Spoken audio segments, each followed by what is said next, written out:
In this podcast episode, Ben Shapiro delves into the surprising shift in the relationship between Joe Scarborough and Mika Brzezinski of Morning Joe and former President Donald Trump. The couple, who were once staunch critics of Trump, have recently sought to rekindle communication with him, prompting Shapiro to reflect on their past and the implications of this change. Shapiro begins by recounting how Scarborough and Brzezinski played a significant role in Trump's rise to the Republican nomination during the 2015-2016 election cycle. They frequently featured him on their show, fostering a close relationship that led to speculation about Scarborough potentially being Trump's vice presidential pick. However, once Trump secured the nomination, their tone shifted dramatically. They became vocal critics of Trump, labeling him a threat to democracy and likening him to Hitler. Shapiro highlights the irony of their current attempts to kiss and make up with Trump after years of vehement opposition. Recently, Scarborough and Brzezinski visited Mar-a-Lago to meet with Trump, marking the first time they had seen him in 7 years. During this meeting, they discussed various contentious issues, including abortion and political retribution, while asserting their commitment to journalistic skepticism.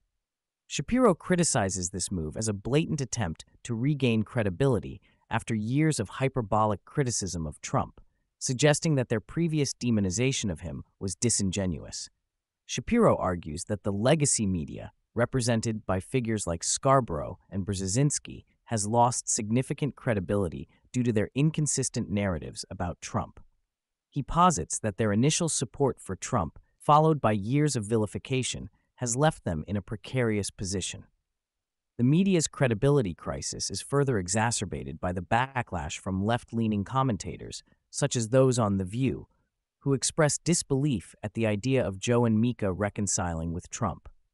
Shapiro points out that this reflects a broader disconnect within the Democratic Party as they grapple with the implications of their past rhetoric.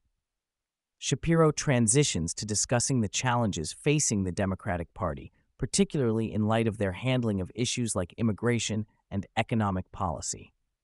He notes that Democrats are increasingly alienating working-class voters, particularly in states that have shifted toward Trump. The party's focus on identity politics and progressive social issues has left many traditional voters feeling neglected. Shapiro highlights the irony of Democrats blaming economic hardship for their electoral losses, while simultaneously dismissing the concerns of those affected by their policies. The podcast also touches on President Biden's recent international engagements, where he appears to be struggling to assert American leadership on the global stage. Shapiro critiques Biden's approach to foreign policy, particularly regarding Ukraine and China, suggesting that the administration's lack of a clear strategy has left the U.S. vulnerable. A significant portion of the podcast is dedicated to the topic of immigration, particularly in light of Trump's plans for mass deportations upon his return to office. Shapiro discusses the implications of Biden's immigration policies and the growing frustration among Americans regarding border security. He highlights the disconnect between the Democratic Party's stance on immigration and the concerns of everyday Americans, particularly in states heavily impacted by illegal immigration. Shapiro also addresses the Biden administration's recent sanctions against Israeli organizations, framing them as part of a broader anti-Israel sentiment within the Democratic Party. He criticizes the administration for prioritizing political correctness over national security and for failing to recognize the complexities of the Israeli-Palestinian conflict. Throughout the podcast, Shapiro emphasizes the cultural divide between the Democratic Party and mainstream American values. He argues that the party's embrace of radical social policies, particularly regarding gender and sexuality, has alienated many voters.